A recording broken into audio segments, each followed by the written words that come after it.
Hello everyone, Mr. 2D is here once again, and today I'll be discussing another one of my social media moves that I do often in my comments. People tend to ask me questions when I do this in my commenting and want to find out what do I mean by it. Using asterisk on my words instead of fully saying them. What do I mean by it and what am I trying to convey? As you all know, using swear words in social media is completely forbidden and no app allows that to happen. But in some circumstances the situation forces us to do so even if it won't agree. So when I want to say it but don't want to get caught up trespassing their policy, I tend to use this method at the end of each word. The original idea of this method came to me from many years ago back at my PS Vita days. There was a particular game that I used to enjoy very much. In fact, it was my first ever online game I've ever played.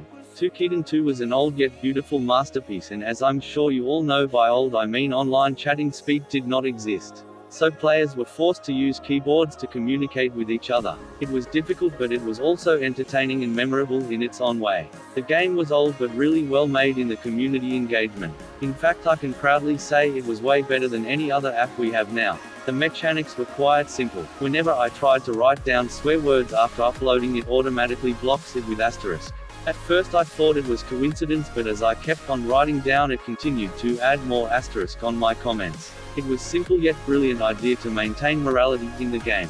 Years later, when after Instagram further updates I noticed that they got more sensitive towards using swear words in comments and they tend to immediately remove any type of any kind. With no further choice left, I used asterisk method I learned from the game.